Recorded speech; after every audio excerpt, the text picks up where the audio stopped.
నిజామాబాద్ లో ఎమ్మెల్సీ కవిత మాట్లాడుతున్నారు. ఇప్పుడు లైవ్ చూద్దాం. మనకు తెలంగాణ తల్లి ఉండొద్దట, మన తెలంగాణ సంస్కృతి అయినటువంటి తెలంగాణ తల్లి వద్దట. కాంగ్రెస్ మాత చెయ్యి గుర్తున్న కాంగ్రెస్ మాత బొమ్మను సెక్రటేరియట్ లో పెట్టిండు. ఇక మనం ఆమెనే దేవతను కొలవన్నట. మన తెలంగాణ తల్లిని మనం మర్చిపోవాలన్నట. మరి ఇక్కడ మన వెనుక కనబడుతున్నాయి ఇట్లా వేల సంఖ్యలో మనం తెలంగాణ అంత పెట్టుకున్న తెలంగాణ తల్లి, ముద్దుగా బతుకమ్మ పట్టుకున్నటువంటి తెలంగాణ తల్లి ఆమె వద్దని చెప్తున్నారు. మరి దానికి మనకు ఒప్పుకుందామా? ఒకసారి ఆలోచన చేయాలి. మన తెలంగాణ తల్లి మనకు కావాలన్నా వద్దా? మన తెలంగాణ తల్లి మనకు కావాలన్నా వద్దా? తెలంగాణ తల్లి మాదిరా, కాంగ్రెస్ తల్లి మీదిరా. తెలంగాణ తల్లి మాదిరా, తెలంగాణ తల్లి మాదిరా.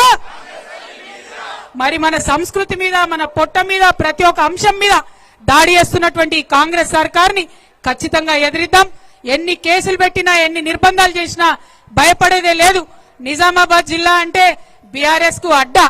ఆనాడు తెలంగాణలో కూడా మొట్టమొదట జెడ్పీ చైర్పర్సన్ గెలిపించినటువంటి జిల్లా, అనేక మంది ప్రజాప్రతినిధులను గెలిపించినటువంటి జిల్లా. మళ్ళొకసారి నిజామాబాద్ పవర్ అక్కడ సీఎం గారికి రుచి చూపిద్దాం.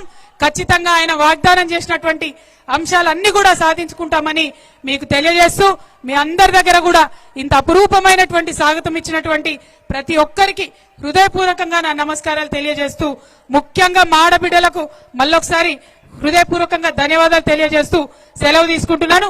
జై తెలంగాణ, జై తెలంగాణ.